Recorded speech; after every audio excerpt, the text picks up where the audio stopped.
오늘의 그 사도행전의 말씀은 한 절밖에 안 됩니다. 사도행전 18장 23절인데요. 제가 읽겠습니다.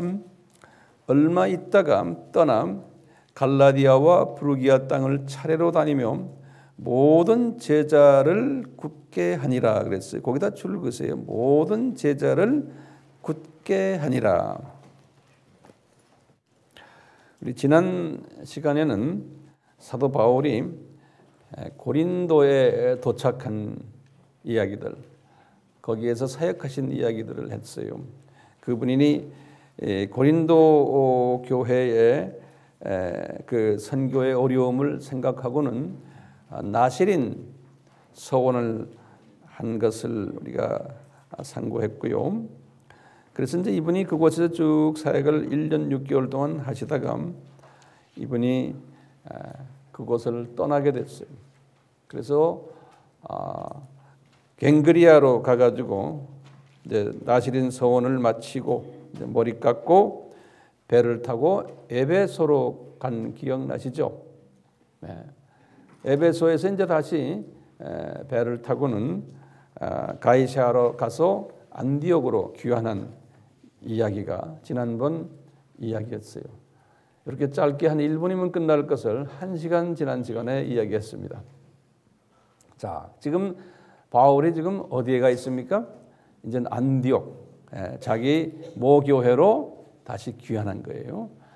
이것을 우리가 가리켜 2차 여행 이제 끝났다라고 보는 거예요. 2차 여행. 그러니까 주후 몇 년에 끝난 겁니까?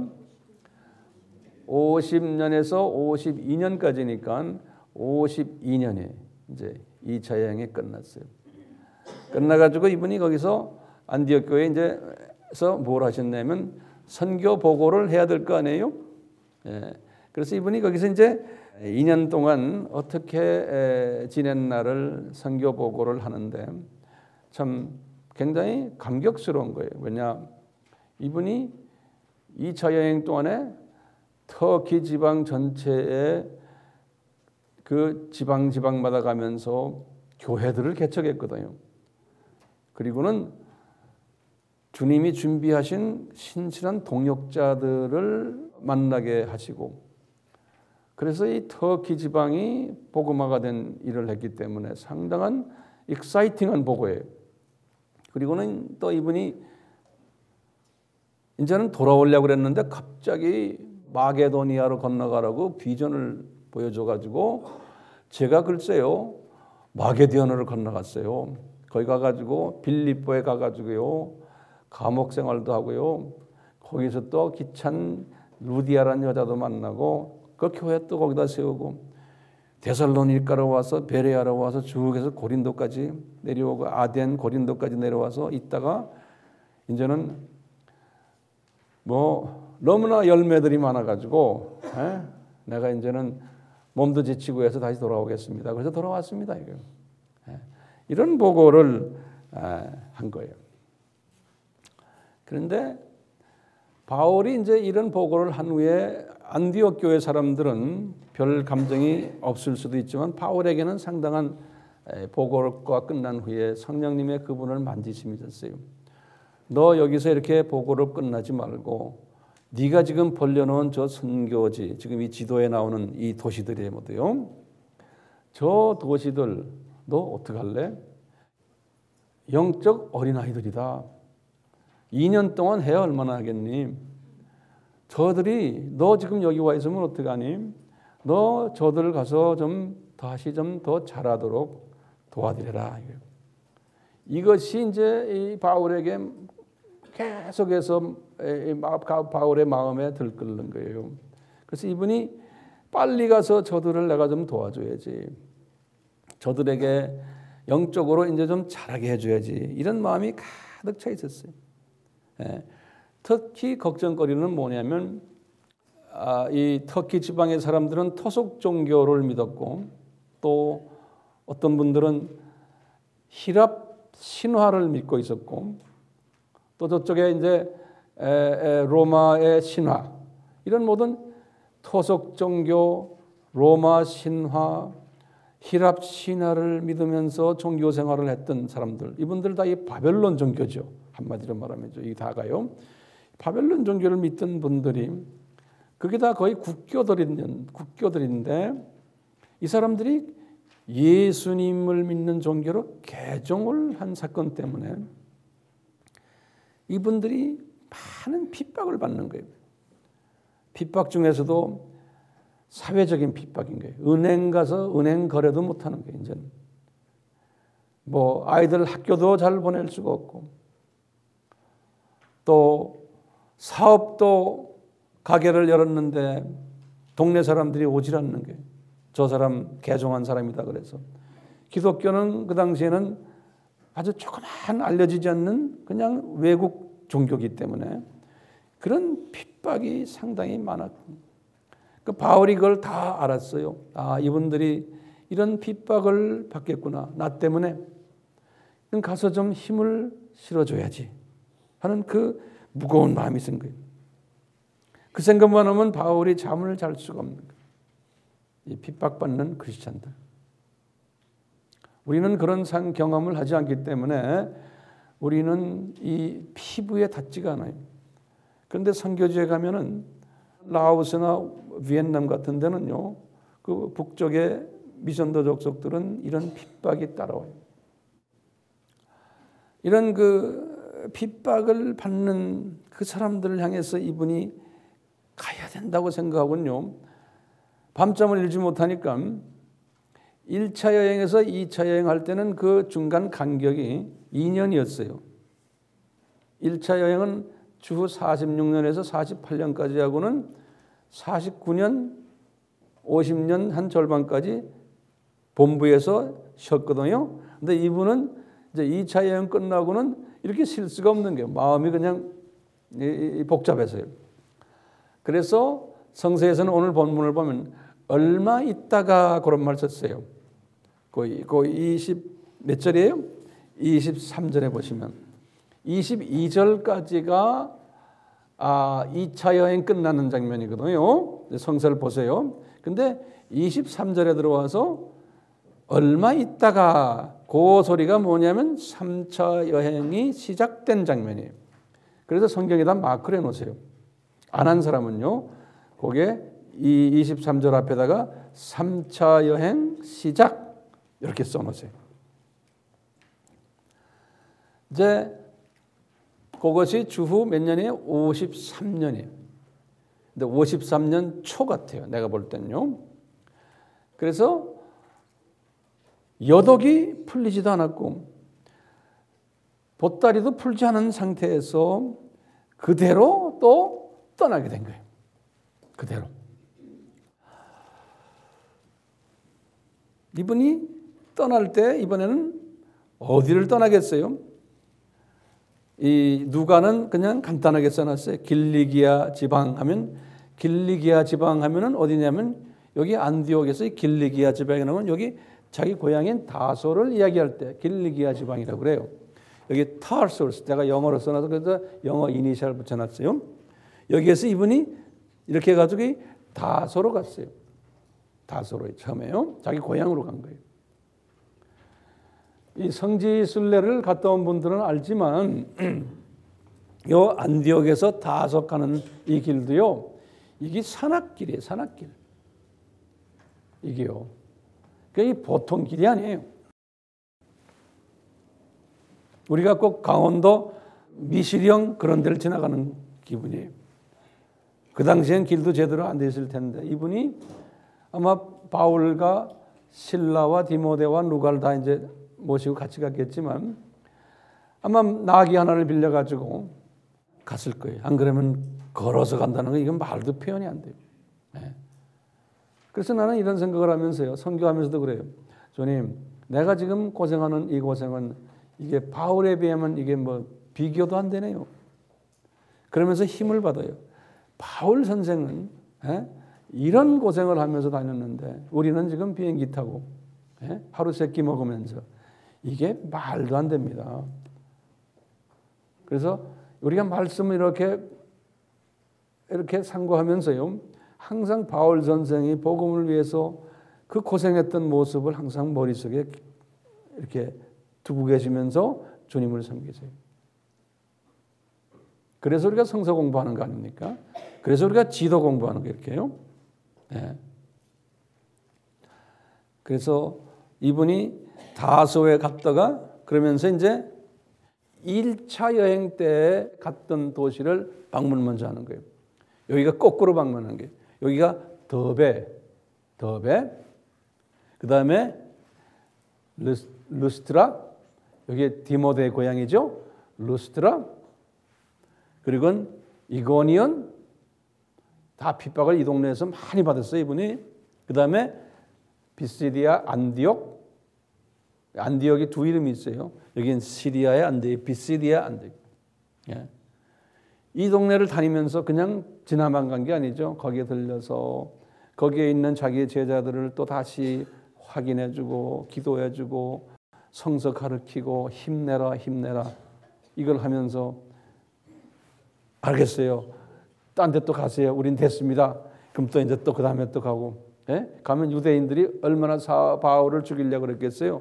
그걸 피해가지고 이 가정교회를 다니는 거예요. 이렇게. 그래가지고 이분이 여기에서 또 이 동네가 이게 엄청난 산악지대예요. 이 지역이. 말도 못해요. 우리나라 강원도 저리 가라. 이 산악지대를 산을 넘고 해가지고요. 여기에 골로새에 도착. 이게 이제 아시아예요. 아시아. 소아시아. 골로새 이 교회를 개척한 거기에 가서 골로새는 누가 있습니까? 나중에 골로새서를 보세요. 예. 제가 이제 다 가르쳐주면 안 되겠어요. 골로새 여기 있죠. 그 다음에 여기 바로 옆에 라오디게아 교회. 예? 그 다음에 빌라델피아 교회. 그 다음에 사대 교회. 두아디라 교회. 서머나 교회. 두아디라 그 다음에 버가모 교회. 그 다음에 서머나 교회. 그 다음에 에베소 교회. 에베소.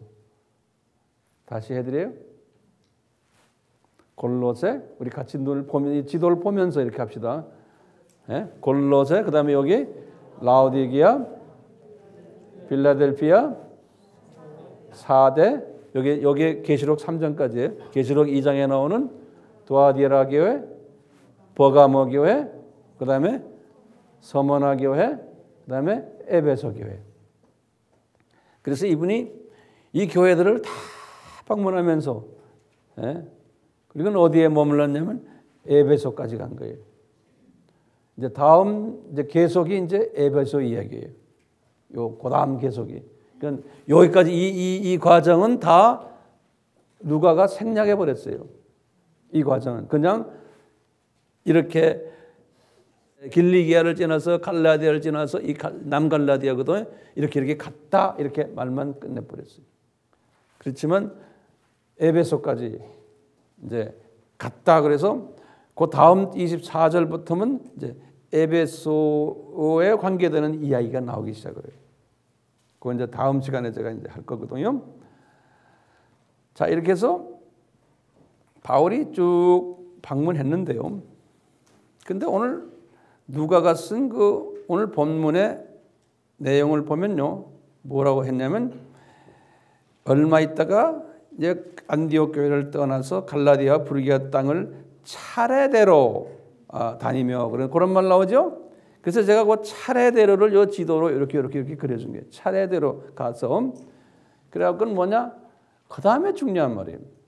모든 제자들을 굳게 하니라 그랬어요. 여기다 조금 새까맣게 줄을 그어놓으세요. 예? 안 그러면 형광 마크로 모든 제자들을 굳게 하니라 그랬어요. 이분이 1차 여행 때도 루스트라와 이고니온 안디옥을 다시 방문했거든요. 이분이 1차 여행 때는 저를 보세요. 1차 여행 때는 이렇게 갔다가 구부를 해서 갔다가 이렇게 가서 이렇게 올라가 가지고 이렇게 해서 다시 돌아왔잖아요.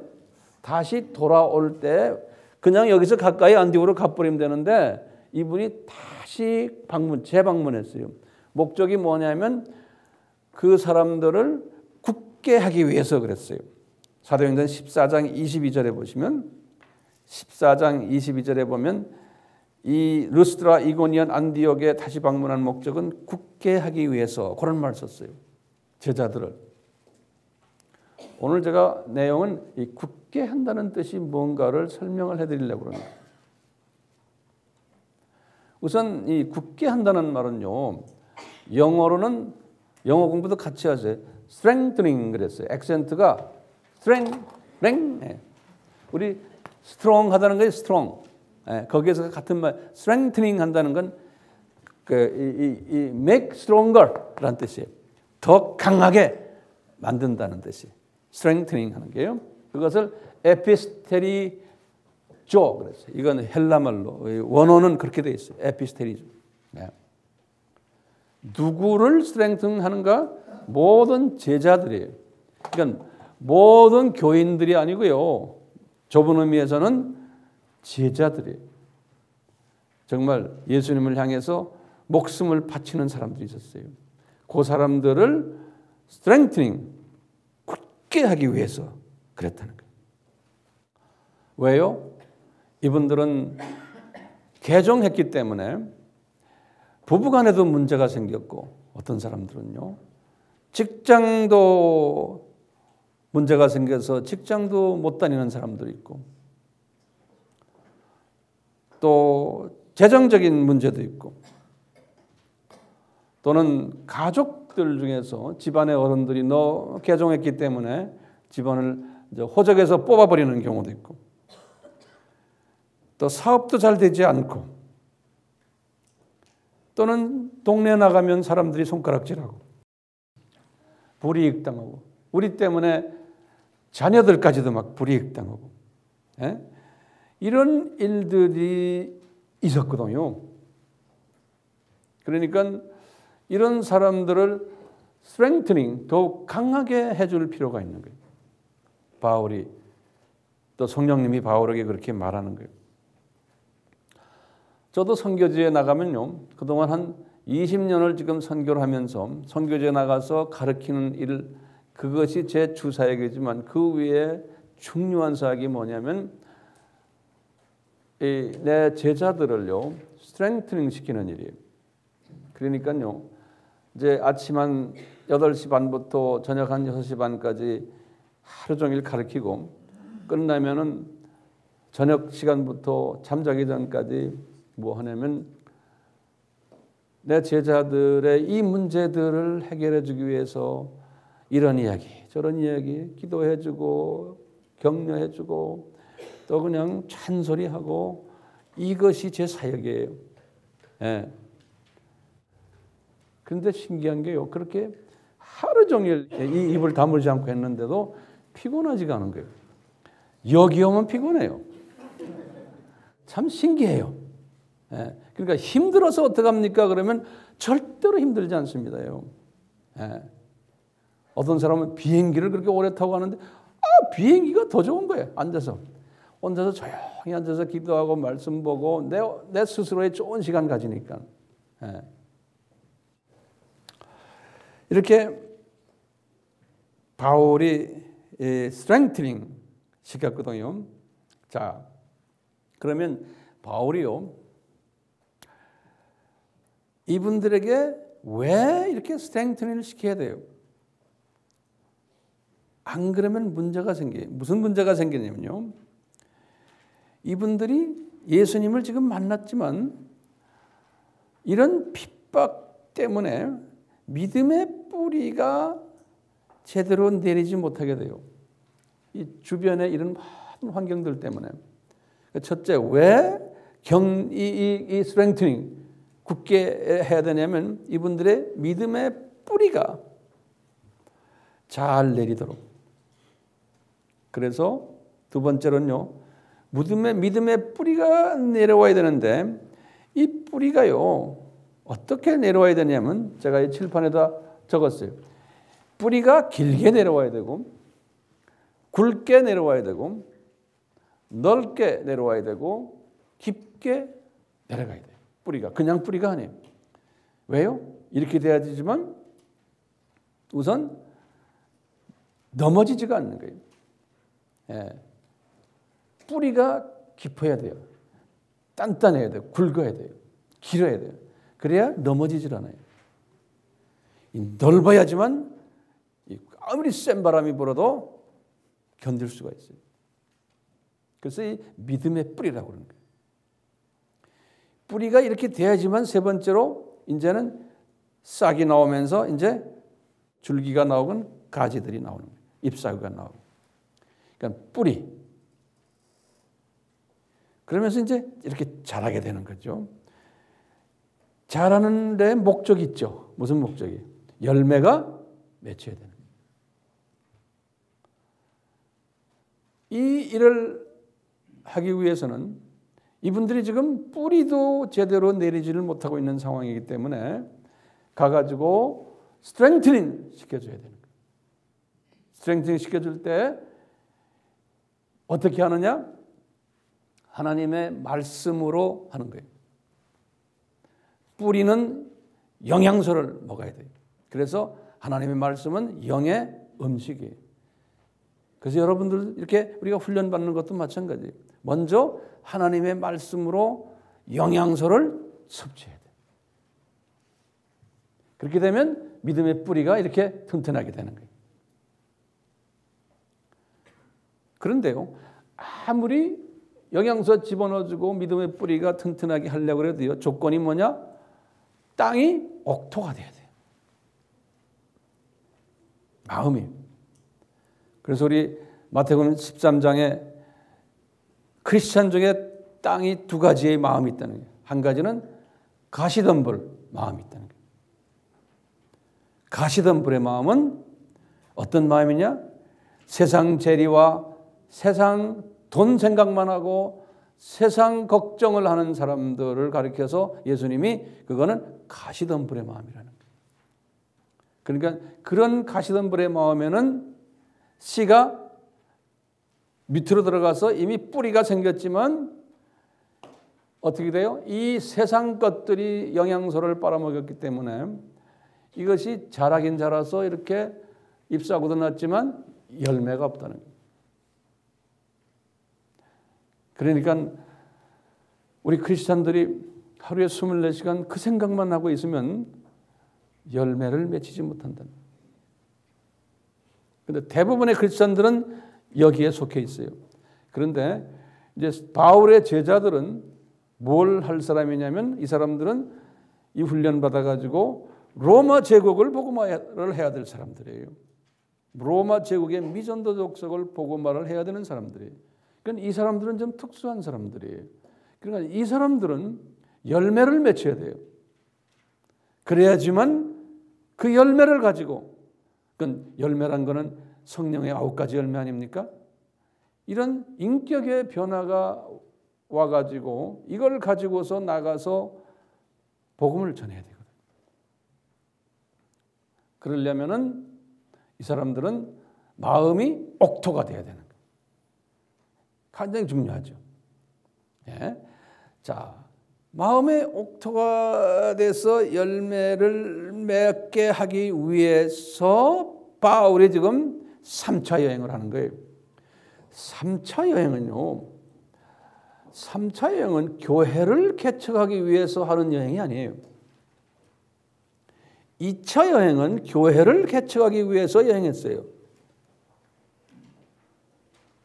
그런데 3차 여행은 지도자들을 스트렝트닝 시키기 위해서 여행한 거예요.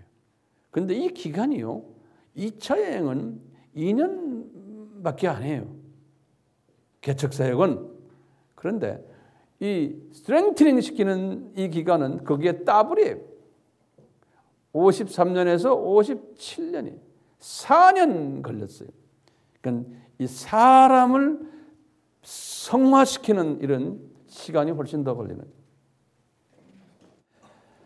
그렇기 때문에요, 우리 크리스찬들, 특히 이 주님의 그냥 일반 크리스찬들, 예수님 믿고 있다가 나중에 천국 가는 거는 지금 그런 사람들 상대하는 게 아니에요. 바울은요, 그런 사람은 그냥 천국 가는 거예요.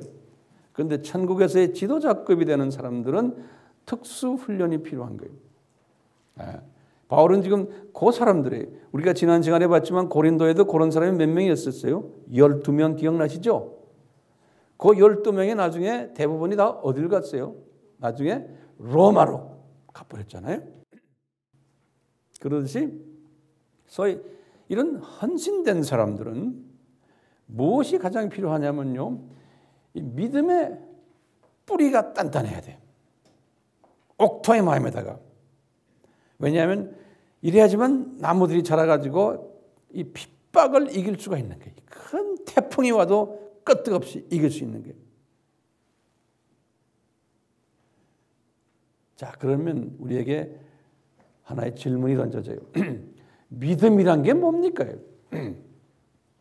믿음이라는 게, 이 믿음이란 단어는 굉장히 우리 크리스찬들에게는 진부한 이름이에요. 누구나 다 믿음 그래요. 근데 믿음은 두 가지 믿음이 있어요. 한 가지는 뭐냐면요, 구원을 받기 위한 믿음이 있어요. 예수님을 나의 구속주로 믿고서 그 예수님을 영접하는 믿음. 그거는 우리 크리스찬들에게는 다 있는 믿음이에요. 지금 바울은 지금 이런 믿음을 이야기하는 게 아니에요. 이 두 번째 말하는 믿음이에요. 이 믿음은 뭐냐면요, 히브리서 11장에서 설명해 주고 있어요. 히브리서 11장에서. 왜 그러냐면요, 히브리서는 유대인들을 상대로 글을 쓴 서신이에요. 그래서 히브리서라고 그래요. 유대인들은 소수가 크리스찬이 된 사람들이에요. 그리고 엄청난 핍박을 받으면서 크리스찬이 된 사람들이. 그 당시에 이분들이 크리스찬이 되면 가족이 족보에서 빠져나가는 사람들이에요. 그런 사람들에게 너희들이 믿음을 지키라는 거예요. 이 핍박 가운데. 그러면서 히브리서 11장은 믿음장이라고 그러는 거예요. 우리 다 알다시피요. 그 믿음장을 딱 보시면 이제 우리가 나중에 이제 셀 모임에서 그 부분에 대해서 공부를 좀 스스로 하셔야 돼요. 제가 이제 가이드라인 드릴 테니까요. 이 11장 전체가 믿음에 대한 이야기인데 11장 1절에서 믿음에 대한 정의를 내렸어요. 믿음에 대한 정의를. 우리 잘 알아요. 그걸. 믿음은 바라는 것들의 실상이요, 보이지 않는 것들의 증거다. 이렇게 말해요. 도대체 이게 무슨 말입니까? 그러면서 2절에 가서 뭐라고 그러냐면 우리 선조들이 다 이 증거를 가졌다. 이렇게 말했어요. 2절에. 그러면서 선조들 이름이 쭈르륵 나와요. 칠판에다 제가 적어드렸어요. 이 믿음의 선조들 이름. 아벨, 에녹, 노아, 아브라함, 사라, 이삭, 야곱, 요셉, 모세, 라합, 기드온, 바락, 삼손, 입다, 다윗, 사무엘 및 선지자들. 이 11장에 보면 이 사람들 이름이 쫙 나와요. 그런데 이 사람들이 가졌던 믿음이 뭔지 아느냐? 이야기가 뭐냐면 이런 거예요. 지금부터 말 잘 들으세요. 이 사람들의 믿음은 딴 게 아니에요. 이 사람들의 믿음은 첫째가 뭐였느냐? 이분들은 우리가 살고 있는 이 세상이 우리 세상이 아니고 우리는 외국인이다. 그리고 나그네들이다. 라는 믿음이었었어요. 이 양반들이, 이 선조들이 가지고 있던 믿음이 13절에 그렇게 써놨어요. 그 다음에요. 두 번째는요. 이분들이 가졌던 믿음이 뭐냐면 우리가 죽은 후에 우리의 본향은 저 하늘나라다. 낙원이다. 라고 믿었던 믿음이 14절에서 16절에 그렇게 써 있어요. 그 다음에 믿음의 정의가 뭐냐면 우리는 주님을 잘 섬기다 보면 이 나그네 땅에서 우리는 본향에서 상을 받게 된다라는 믿음이, 그러니까 다시 말하면 높은 계급에 있게 된다라는 믿음이 6절과 26절에 그렇게 써놨어요. 6절과 26절에. 이것은 모든 크리스천이 가지고 있는 믿음이 아니에요. 이것은 소수의 헌신된 제자들이 가지는 믿음이었어요. 그래서 지금 선조들이 믿음을 가졌다는 거예요. 알겠어요? 그러면서 믿음의 정의를 1절에서 내린 거예요. 자, 1절 믿음의 정의를 한번 봐요. 믿음은 뭐예요? 바라는 것들의 실상이요. 뭘 바라요? 이 세상은 나는 나그네다. 나그네 세상에 내가 살고 있다. 나는 저 본향에 간다. 거기 올라가면 나는 많은 상급 받는다. 왜? 이 사상을 가지고서 나는 전했기 때문에, 살았기 때문에. 여기에 관한 믿음이 바라는 것들의 실상이라는 거예요. 알겠어요? 그러면서 다시 또 말을 돌려가지고 보이지 않는 것들의 증거라는 거예요. 왜? 이건 우리 육의 눈으로는 안 보이는 거예요. 보이지 않는데 본 것처럼 하면서 사는 것이 그 사람이 믿음이 있는 사람이라는 거예요. 그러니까 구원을 향한 믿음과 다른 믿음이에요. 예? 바울이 이 믿음을 가지고 있었기 때문에 바울이 이분들에게 전한 게 뭐냐면 이 믿음을 전한 거예요. 이 굳건히 서기 위해서는 이 믿음을 가져야 된다는 거예요. 바울 신앙은 이 믿음이에요. 그래서 바울이 순교 직전에 하신 말씀이 있어요. 디모데후서 4장 7절과 8절이 우리 잘 아는 말씀. 이 말씀이 바울의 신앙의 핵이에요. 이 뭐예요? 바울이 뭐라고 그랬어요? 내가 선한 싸움을 지금 싸우고 1차, 2차, 3차, 4차 여행 내가 이렇게 한 이유가 선한 싸움이에요. 이 싸우고 나의 달려갈 길을 다 마치고 나 지금 여기 있다는 거예요. 그러면서 내 믿음을 지켰으니 그런 거예요. 이 믿음이 뭡니까? 지금 말하는 이 믿음을 내가 지켰다는 거예요. 그러니까 제자들아 너희들도 이 믿음을 지키라는 거예요. 이 믿음을 지켰으니 이제부로는 나를 위해서 주님께서 의의 면류관이 예비되었다는 거예요. 이 믿음. 그리고 나만이 아니고 재판장께서 나중에 나만 주는 게 아니고 우리 주님의 나타나심을 사모하는 모든 사람에게 이 상을 준다는 거예요. 그건 나나 여러분들에게. 바울은 자기 제자들에게 특히 디모데에게 이 믿음의 자기의 삶의 모습을 보여준 거예요. 저도 마찬가지예요.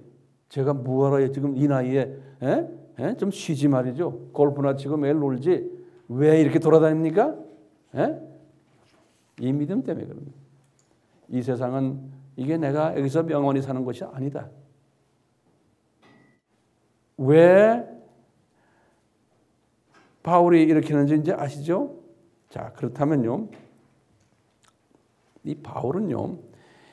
이 큰 믿음을 가지고 있었기 때문에 이분은 모든 사물을 보는 그 시각이 전부 이 믿음을 기초로 해서 사물을 보는 거예요.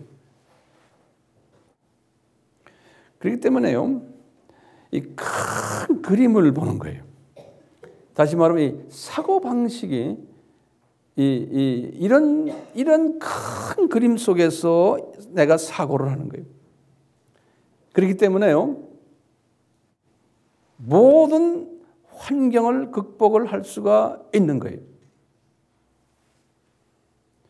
내 주변에 있는 모든 부정적인 환경들을 내가 소화할 수 있는 거예요. 그리고 내가 그 극복을 내가 감당할 수 있는 거예요. 왜냐하면 이 큰 그림 속에 있기 때문에. 그 그림이 뭐였어요? 이 세상은 내 세상이 아니고 이건 나는 나그네 세상이다. 나는 나그네다. 라는 이 사고. 그 다음에 뭐예요? 두 번째가? 나는 이 세상을 언젠가는 떠날 텐데 내 본향은 저기다. 여기에서 내가 한 것만큼 주님을 섬긴 것만큼 나는 보상을 받는다. 라는 이 믿음. 이 믿음을 딱 가지면요. 뭐든지 할 수 있어요. 그래서 이제 보세요. 우리가 바울이 고린도전서 13장 13절에 사랑장에서 이렇게 말씀했어요. 뭐라고 그랬어요? 사랑 쫙 이야기하면서 그런즉 하면서요. 세 가지 이야기했죠. 순서가 뭐예요? 믿음이 있어야 된다는 거예요. 이 지금 말하는 이 믿음. 이 믿음을 본인이 가졌기 때문에 이야기는 이 믿음을 가진 사람은 그 다음에 따라오는 것이 소망이 따라온다는 거예요. 소망이. 그 소망을 가지고 있는 사람은 저쪽 세계를 매일 소망하는 사람은 그 다음에는 아가페 사랑을 할 수가 있다는 거예요. 모든 사람을 내가 안아줄 수 있다는 거예요. 통이 크니까요. 그렇죠? 왜 교회 안에서요? 또 우리 사회생활에서요? 특히 크리스천들끼리 싸움하고 뭐 섭섭하다 뭐 이래라 저래라 왜 그럽니까? 요 믿음이 없기 때문에 그런 거예요. 그냥 눈에 보이는 이것만 가지고 모든 사물을 보기 때문에 그런 거예요. 저 사람 나한테 어제는 잘했는데 오늘 또 왜 저래? 하고 그냥 요 수준으로 사람을 보는 게 전부 다가. 그러니까 믿음이 없는 사람들이. 그런 사람들이 교회에 많으면요. 교회가 전부 그런 애꾸는 누나 모여서 사는 거예요. 그러니까 교회가 시끄러운 거예요. 그러면서도 할렐루야 아멘 뭐 박수 치고 하는데 끝나면 또 앙앙앙 싸움하는 거예요. 왜요? 시각이 저쪽 믿음이 없기 때문에 그런 거예요. 여기서 오래 살 것 같은 거예요. 여기서 오래 살 것 같은 거예요. 모든 거는 지금 주변 환경을 보고 모든 것을 자기의 기분을 맞춰가는 거예요. 이거는 일반 크리스천들은 그렇지만 제자 되는 사람은 바울과 같은 이 시각을 가져야 된다는 거예요. 바울은 지금 제자들을 방문하면서 이 시각을 집어넣어 주려고 이분이 지금 다니는 거예요. 이 시각을 집어넣어 주는. 저도 마찬가지예요. 선교지 가면 그 우리 제자들에게요. 이 시각을 집어넣어 주려고. 어떤 때는 그냥 땀이 나고 그냥 아주 지쳐버리지만요. 그래도 하다 보면 그게 변하는 모습이 보이는 거예요. 그러니까 진정한 제자가 되는 거예요. 그러니까 우리는요. 시각의 변화를 가지면요. 모든 것을 다 긍정적으로 볼 수 있는 거예요. 그리고 용납할 수 있는 거예요. 그래서 바울은 어떤 시각이냐? 큰 숲을 보는 시각이에요. 이 사람은요. 나무를 보지 않고. 그러면서 나무도 내려와서 보는 거예요. 바울의 편지 보면 서로 사랑해주라 이래라. 이거 나무 이야기예요. 그렇지만 또 큰 그림을 또 보여주고. 그러니까 이 시각이 왔다 갔다 해야 되는데 현미경 시각은 필요하지만 그것으로만 살면 되는 게 아니잖아요. 우리는 텔레스코프, 그 다음에 와이드 앵글이 이 시각으로 우리가 사물을 보고 우리의 삶을 살아야 되거든요. 제가 가끔 가다가 이제 비행기 안에서 창문으로 저 밑으로 내려다 보면 이제 서울 뜰 때도 보면 상암 운동 경기장 한번 이렇게 봤어요. 한번 지나가다 옛날에 보니까 축구 선수들이 뛰고 막 응원하고 그냥 안에 그래요. 그 개미 새끼들 같아요. 서로 좋다고 거기서 누가 볼이 하나 더 들어가면 덜 들어가면 하고 악하고 난리들이에요. 그런 모습이에요. 이렇게 우리가 비행기 위에서요. 그 상암 운동 경기장을 들여다보는 모습이에요. 저 멀리서 63 빌딩을 보니까 조그마한 성냥가게 88도로에 차 다니는 걸 보니까 조그마한 개미들이 막 다니는 것 같아요. 이제 그런 시각이 모든 사물을 볼 때 바울이 이 시각을 가졌기 때문에 제자들에게 어려움을 이런 시각으로 이겨나가고 이것은 크리스찬의 믿음의 마음이라고 그러는 거예요. 그런데요. 또 문제가 하나 있어요. 그런데 이런 마음을 가지려고 해도 안 가져지는 데가 문제 있는 거예요. 근데 저는 이렇게 이 말씀을 이렇게 참고하면서요. 우리 에마의 우리 형제 자매들은 이미 이 시각을 가지도록 주님이 예정하신 분들로 저는 보고 있어요. 예. 이건 예정적인 측면이에요. 주님이 쓰시려고 예정한 사람. 예정하면 그 다음에 뭐가 따라왔냐면 선택이 따라와요. 선택 다음에 뭐가 따라오냐면 콜링이 따라와요. 불리움이에요. 예정, 그 다음에 예정은 영어로는 predestination 그래요. 예정한 사람은 그 다음에는 뭐가 오냐면 때가 되면 예수님이 election, 이제는 뽑는 선택에 초징하는 게 와요. 때가 되면. 그 다음에 때가 되면 calling을 해요. 그 과정이 있어요. 우리 여기 앉아 있는 분들은 이 calling까지는 아직 안 갔지만 어떤 분들은 내가 이제 calling이란 건 뭐냐? 내가 이제 불림을 받아서 이제는 팔 걷고 나는 뛰겠다는 사람이에요. 풀타임으로. 예? 이제 지금 약간 거기까지는 왔지만 아직까지 안 온 사람들이 많아요. 관계없어요. 주님의 때가 되면 다 하세요. 저도 나이 40에 가서 이제 한 거예요. 예. 그러니까 뭐 50, 60에 가서도 할 수 있는 거예요. 그렇지만 제가 볼 때는 이미 예정 속에 들어온 사람들 같아요. 안 그러면요. 이렇게 몇 시간씩 앉아서 말씀 공부 안 해요. 자, 그렇기 때문에 예정된 사람은 하나님이 slowly, 천천히 옥토로 만들어요. 마음을. 자기도 모르게 훈련을 통해서, 말씀을 통해서 옥토로 만들어요. 옥토로 만든 거기에다가 이제 말씀을 집어넣으면은 그 말씀의 씨가요, 길게, 넓게, 굵게, 깊게 이게 뻗어나가기 시작하면서 이제는 가지가 올라오고 막 이제 잎사구가 생기고 자라게 하면서 이제 열매를 맺게 돼요.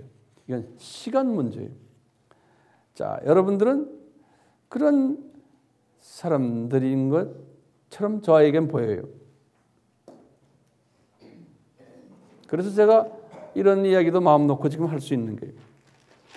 이런 이야기들을 그런 대상이 아니라면 제가 말하기가 상당히 힘이 들어요. 거기에 동의하세요? 예. 제가 영어로 말하면 you are chosen 그래요. 그래서 우린 조선 사람을 chosen. 예. 자, 우리 교인들 중에요, 또는 사역자들 중에서 이런 예정이 되지 않았어요. 예? 이런 믿음을 가진 사람인가 또는 예정에 대해서 안 가진 사람인가를 어떻게 구분할 수 있어요? 구분하는 부분 중에 하나가요. 다른 말로 표현하면 바울의 이런 그 거시적인 시각을 가진 사람인가 아닌가를 어떻게 구분하나요? 첫째는요, 구분을 이렇게 할 수 있어요. 이 하나님의 자녀들인데 이 가시적인 것에 치중하는 사람들이 많아요. 하나님의 자녀들인데 예수님도 거기에 대해서 예언했어요. 많은 하나님의 자녀들이 이 가시적인 것에 치중한다는 거예요. 마태복음 6장에서 설명했어요. 뭐냐? 6장 1절에서부터 18절이에요. 특히 사람들에 보이기 위해서 아주 거룩한 종교인처럼 행세한다는 거예요. 구제할 때도 사람들에게 인정받으려고, 나팔 불고 자기가 영광 받으려고. 그래서 예수님이 거기다 뭐라고 그랬냐면 저희는 이미 자기의 상을 받았느니라 예수님이 그랬어요. 저쪽 올라가서는 상이 없다는 거예요. 이 가시적인 것에 집중하는 사람은 믿음이 있느냐 없느냐는 여기서 차이가 나는 거예요. 예? 예수님이 또 그랬어요. 기도할 때도 마찬가지라는 거예요. 사람에게 보이려고 회당과 큰 거리에 나가서 기도한다는 거예요. 예? 그런데 골방에 들어가서 기도하라는 거예요. 우리나라가 가지고 있는 큰 문제점이요, 기도 많이 한다고 폼을 재요. 새벽 기도 안 하면은 뭐 잘못된 줄 알아요. 우리나라가 이 새벽 기도의 병이 들어버렸어요. 그래서 우리 교회는 내가 새벽 기도 안 해요. 왜?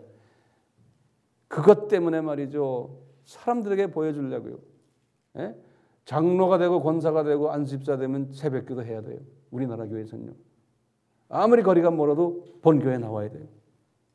우리 교회 그렇게 한번 해볼까요? 수요 예배 장로 되면 딱 와서 앉아 있어야 되고, 권사들이면 딱 앉아있어요. 금요철야 해야 돼요. 그러면 아마 다 도망갈 거예요. 할 수 있죠? 그렇지만 이런 보이는 걸 가지고서 하는 것은 이게 주님한테 죄를 짓는 거예요. 그래서 자기 집에 있는 동안에 집에서 하세요. 세계에서 새벽 기도 가지고 날을 지키는 나라는 우리나라밖에 없어요. 그럼 딴 나라는 기독교인이 아닙니까? 예수님이 24시간을 기도했지만요, 새벽에도 기도하셨어요. 매일 새벽이 아니에요. 예수님이 새벽을 기도했다고 우리는 그냥 예수님 따라간다고 말이죠. 사도 바울이 새벽에 기도했던 말이 없어요. 새벽은 집에서 하시라는 거예요. 교회에서 하지 말고. 근데 우리나라는 새벽 기도해서 기도 안 하고 새벽 기도에 와가지고 설교 듣고 가요. 기도하러 모였는데 설교 듣고 가요. 새벽에도 모여서. 그게 무슨 기도회입니까? 형식에 빠져버린 거예요. 그러니까 기도할 때 주님께서 골방에 숨어서, 은밀한 중에 숨어서 하라는 거예요. 그럴 때 너희들에게 상이 있다는 거예요. 네? 기도하지 말라는 소리 아니에요. 숨어서 하라는 거예요. 왜요? 사람들에게 인정받으려고 하지 말라는 거예요. 왜냐? 이 바울이 가지고 있는 큰 그림을 보지 않는 사람은 이런 식으로 신앙생활을 한다는 거예요. 네. 사람들에게 보여주려고. 금식할 때도 마찬가지라는 거예요. 슬픈 기색 내고 얼굴 흉하게 하고 예수님이 말씀에 그런 식으로 금식한다는 거예요. 자, 또 이런 바울의 이런 큰 시각을 가지고 있지 않는 사람은, 크리스천들은요, 어떤 모습이 또 있을까요? 교회 안에서요. 아까 잠깐 비쳤지만 교회 안에서도 서로 경쟁하고 다투고 시비하고 누가 잘 되면 속 아파하고 이러고 있는 거예요. 자기가 기분 나쁘면 막 떠들고 다니고, 그래서 교회를 시끄럽게 만들고. 왜 그래요? 그런 사람은 엄청나게 많아요, 교회 안에. 그런 사람들은 바울의 그 시각을 가지고 있지 않기 때문에 그런 거예요. 우리 목회자들도 마찬가지예요. 목회를 하면서 성공한 목회자가 되기를 소원하는 거예요. 그래서 건물도 더 아름답게 짓고 교인도 많이 늘리고 하여튼 좋은 차 타고 감투 쓰고. 왜 그렇습니까? 저 세상을 말하는 사람이 이 세상이 더 오래 사는 세상으로 생각하기 때문에 그러는 거예요. 바울의 시각이었기 때문에 그런 거예요. 그러니까 이 세상 중심에 다 물질도 헌금도 많이 나와야 되고 이래야 되고 유명해져야 되고 해야 되고. 왜냐? 믿음이 없기 때문에 그런 거예요. 한마디는 간단해요. 이 세상을 이렇게 쳐다보면서 바울이 말하는 히브리서 11장에서 말하는 그 믿음이 없는 거예요. 그 믿음이 없기 때문에 이 세상에 있는 보이는 것에, 가시적인 것에 관심을 두고 그거에 의해서 움직이는 거예요. 믿음이 없는 사람들. 무슨 믿음이요? 우리가 이 세상은 나그네 세상이다. 거기에 우리가 살고 있다. 두 번째 믿음이 뭐예요? 우리는 하시라도 이 세상에서 떠나면 본향으로 간다. 이 믿음이 없는 거예요. 그 다음에 그곳에서 주님이 우리에게 상급을 주신다. 히브리서 11장에 믿음이 없는 거예요. 그러니까 바울이 이 3차 여행을 했던 목적이 분명하게 우리가 이제 이해가 돼요. 제가 결론적인 말씀이 뭐예요? 3차 여행을 했던 목적은 교회를 개척하기 위함이 아니다? 기다? 아니다. 에? 두 번째는 뭐예요? 이 제자들을, 자기가 개척한 교회 제자들을 믿음의 사람으로 굳건히 세우기 위해서다는 거예요. 왜 이 사람들을 굳건히 세워야 돼요? 이 사람들이 로마 제국을 복음화하는 일꾼들이 되어야 되기 때문에 이 바울의 큰 그림 속에서 바울이 3차 여행을 시작을 했던 거예요. 우리가 이제 이분이 이 3차 여행을 어떻게 이어나가나를 계속 공부하게 될 거예요. 같이 기도합시다. 예수님, 바울에게 정말 은혜를 많이 주셔서 이분이 어떻게 이러한 사고방식을 가지게 됐는지 참 부럽습니다. 이분은 자기 잘나서가 아니고 우리 예수님의 은혜를 베풀어 주셨기에 이런 엄청난 사고방식을 가지고 믿음을 가지고 사상적인 논리를 전개해 나갔고 이것이 하나님의 마음에 합당한 논리였음이 우리가 증거가 됨을 말씀을 통해서 알게 되었습니다. 간절히 기도합니다. 여기 앉아있는 한 분 한 분에게 이 바울에게 주셨던 이 믿음을 허락해 주셔서 우리가 몸소 선교지에 나가진 않지만 보내는 선교사로서 이 믿음을 지키는 귀한 주님의 종들로 삼아 주시옵소서. 예수님의 이름으로 기도드리옵나이다. 아멘.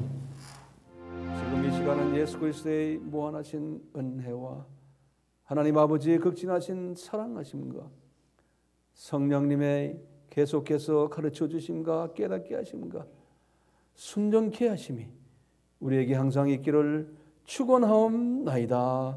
아멘.